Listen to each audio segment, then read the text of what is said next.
এই মানুষগুলো হায়াতে জিন্দেগিতে বড় উচ্চবিলাসী ছিল। উচ্চবিলাসী কেমন? অন্যায়ভাবে, অবৈধভাবে। আপনি যদি বৈধভাবে, হালালভাবে হাজার হাজার কোটি টাকার মালিক ধনী হন, কোনো অসুবিধা কোনো অসুবিধা অনেক অর্থ কামাই করেছে, রোজগার করেছে, কিন্তু হালাল হারাম বাঁচে নাই, ইমানের গুরুত্বই দেয় নাই, এই অর্থের পিছনে জীবন শেষ করে দিছে। এই চরিত্র হইল কাফের আর মুনাফিকের। কিন্তু সত্যি করে নিজের উপর চিন্তা করে দেখেন তো, আপনি কি করতেছেন? সেই অনেক সম্পদের পিছনেই তো দৌড়াচ্ছেন, হালাল হোক হারাম হোক। যদি বাছাবাছি না করেন, আপনার মতো বিপদগ্রস্ত মানুষ এই পৃথিবীতে দ্বিতীয়টা পাওয়া বড় দুষ্কর হবে। আর যদি বলে হালাল হইলে গ্রহণ করব, হারাম হইলে আমি নাই। হালাল যদি নুন পান্তা হয় আমি আছি, আর হারামে যদি গোশত ভাত হয়, রোস্ট হয়, পোলাও হয়, বিরিয়ানি হয়, আমার দরকার নাই। আপনি একজন সৌভাগ্যবান মানুষ, আপনি একজন জান্নাতি মানুষ, আপনি আরশে আজিমের ডান পাশে জায়গা পাওয়ার মতো যোগ্যতা সম্পন্ন একজন মানুষ। জোরে কন্যা সুবহানাল্লাহ। আপনি এত টাকা হারাম ভাবে কামাই যে করবেন, সব টাকা খাইতে পারবেন? বলেন পারবেন? আপনার জীবনে প্রত্যেক ব্যক্তিকে বলছি, একদম প্রত্যেককে, যারা রোজগার করেন, যত টাকা রোজগার করছেন সব কি আপনি খাইতে পারেন? সব কিছু দিয়া কাপড় কিনা আপনি সব কাপড় পইরা মরতে পারবেন? কার লেগে করেন? পরিবারের লেগে? আরে আপনি মরলে তো তারা যাইতো না আপনার খবরে। যে বিবিরে বড় পছন্দ করে বিয়ে করেছেন, শীতের রাতে একটু রাত গভীর হলে বিবি ফোন করে, স্বামীরে আমার কোথায় আছো, একা একা ঘরে ভালো লাগে না, তাড়াতাড়ি চলে আসো, তুমি ছাড়া ঘুম ধরে না। ঘরে চলে গেলেন, বিবিরে সময় দিলেন। আর এই তো মাঘ মাস চলতেছে, আজকাল ঠান্ডা একটু কম আছে, কিন্তু এই মাঘ মাসে যখন প্রচন্ড ঠান্ডা আরম্ভ হবে, ওই ঠান্ডার সময় যদি আপনি মারা যান, আপনার বিবি কইতো না এই ঠান্ডা সিজনটা আমার স্বামী আমার সাথে থাকুক, একদিন আমার সাথে থাকুক? আপনার বিবি আপনাকে বলবে না। মারা যাওয়ার পরে কুসুম গরম পানি দিয়ে যখন আপনারে গোসল দিবে, তার আগে আপনি মারা গেছেন, আপনার বিবি খবর পাওয়ার সাথে সাথে আপনার কাছ থেকে দূরে সরে যাবে। আপনি মারা গেছেন খবর পাওয়ার সাথে সাথে খাটের থেকে জমিনে মাটিতে নামায়া দিবে। শীতের জন্য নতুন কম্বল, শীতের জন্য নতুন ল্যাপ, আরামের বিছানায় কত আরাম করে ঘুমান। এরপরও যদি আরাম কম লাগে হিটার লাগায়া দেন। কিন্তু আপনার মারা গেলেন মাত্র আপনার নামায়া দিবে ফ্লোরে, সর্বোচ্চ একটা বিছনা দিব, যদি পাকা ঘর হয় একটা বিছনার চাদর দিব, ওই চাদরের উপর আপনারা ফালায়া রাখবে বালিশ ছাড়া। কার জন্য এত কিছু করো মুসলমান? এ নবীর উম্মত, কার জন্য এত কিছু করো?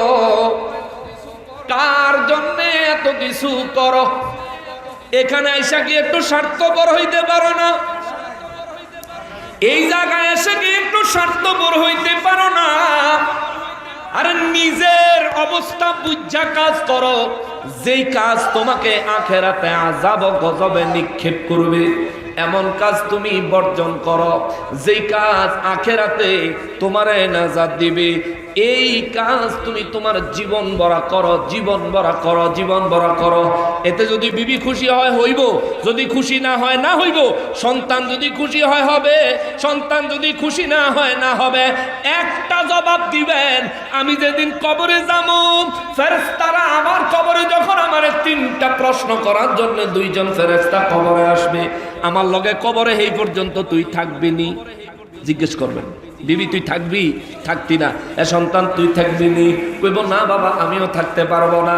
তাহলে আমার কবরে আমি একা, আমার পরীক্ষা আমি একা দিব, আমার প্রশ্নের জবাব আমার একাই দেওয়া লাগবে, ওই কবরে আমার একাই থাকা লাগবে, একাই থাকা লাগবে, একাই থাকা লাগবে। অতএব আমি এমন কোনো কাজ করতে পারবো না, দুনিয়ায় সামান্য সময় তোমাদেরকে খুশি করলাম আর নিজের জন্য চিরস্থায়ী জাহান্নামের বন্দোবস্ত করলাম, এমন কিছু করতে পারবো না।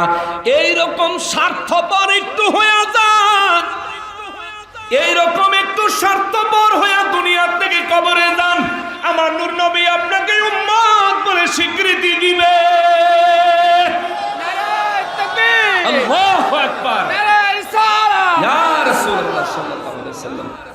হাদিসে মোবারকে নবী বলেন, হাসরের ময়দানে যদি কারো আমলনামা ধরে আমার আল্লাহ পুঙ্খানুপুঙ্খু টান দেয়, এই মানুষটা আর জান্নাতে যাইতে পারতো না। এ নারায়ণগঞ্জের মানুষ, এরে পৃথিবীর যেখান থেকে আমাকে দেখছো, আমি প্রত্যেকটা মানুষকে বলি, নারায়ণগঞ্জের মা বোনেরা যারা মাইকের আওয়াজ শুনছেন গো মা, মাগো ওই দিন আমার যে অবস্থা আপনারও সে অবস্থা, নারী পুরুষের কোনো ভেদাভেদ থাকতো না গো মা, নারী পুরুষের কোনো ভেদাভেদ থাকতো না গো মা। সন্তান মা বাবারে পরিচয় দিত না, মা বাবা সন্তানের পরিচয় দিত না। একটা নেকি যদি আপনার প্রয়োজন হয় কারো কাছে গেলে পাইবেন না গো মা, পাইবেন না, পাইবেন না, পাইবেন না। অতএব দুনিয়ার বুক বিলাসের জন্য স্বামীকে কখনোই হারাম রোজগারের জন্য উদ্বুদ্ধ করবেন না।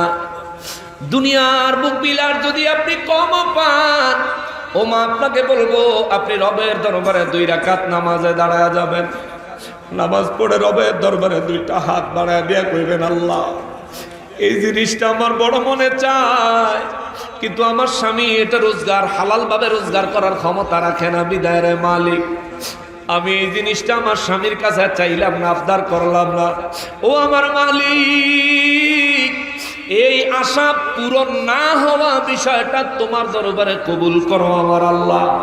এর খাতিরে কবরে, হাসরে, মিজানে, পুলসেরাতে আমারে নাজাত দিও, জোরে বলেন আল্লাহু আকবার।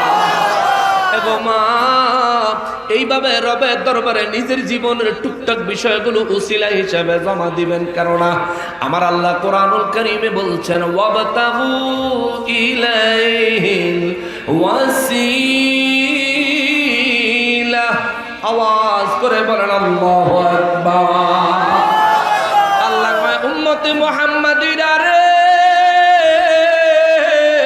ওই আমার হাবিবুল্লাহর উম্মতেরা রে, দুনিয়ার জমিনে তোমরা এমন কিছু ছোট ছোট আমল করো যেগুলির উসিলা বানায় নিয়ে আসো, হাসরের ময়দানে আখিরি নবীর উম্মতের আমি আল্লাহ ছোট ছোট উসিলা ধরেই মাফ করে দিব।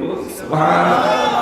এই জন্য বাবা পরকালে জিন্দিগি তৈয়ার করেন, আখিরাতে জিন্দিগি তৈয়ার করেন। নিজে একটু স্বার্থপর হন, নিজে একটু স্বার্থপর হন, নিজে একটু স্বার্থপর হন, নইলে গজলের ওই কথাগুলো মনে করেন।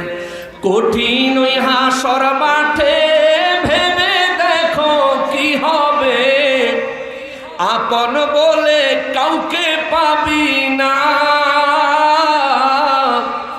যাকে পাবি শাহে মদিনা। শুধু নবীরই পাইবেন।